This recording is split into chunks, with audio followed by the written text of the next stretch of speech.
Hello, everyone, and welcome back to the Mr. Language channel. Today we have a fantastic topic that connects us all. So, hello, David. How is it going? Hello, Emily. I'm fine, thanks.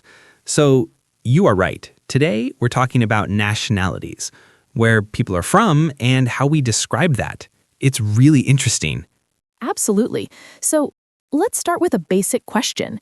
How do you ask someone, where are you from, in Spanish? A very important question. It uses two different forms depending on who you are talking to. Okay.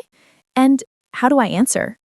You answer with, I am from, for example, I am from Spain.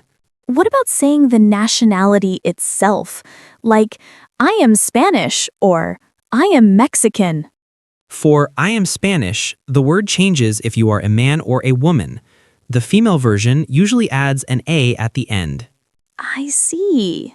I need to remember that key difference. Let's talk about Morocco. How do you say, I am Moroccan? Morocco is easy.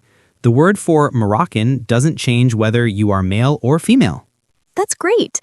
Now, how about the United States? How do I say I am American? For the United States, the nationality is a bit longer, but it's simple because the word doesn't change for male or female either. Okay, two easy ones. What about someone from Egypt? Egypt uses the gendered rule again. The word for an Egyptian man is different from the word for an Egyptian woman, using the O and A endings. I need to remember the O and A endings.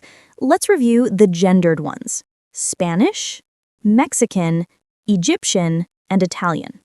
Perfect. And the ones that stay the same are Moroccan and American. You're doing well. This is really helpful. Let's try to ask about someone else. How do I ask? Is he Moroccan? You ask using a simple form of the verb to be.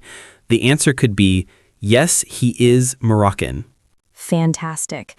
I feel much more confident asking about and stating nationalities now. You're welcome. And to all our listeners, keep practicing these words. It's a great way to start conversations. Absolutely. Join us next time for more easy and fun Spanish learning on the Mr. Language channel. See you later. Goodbye.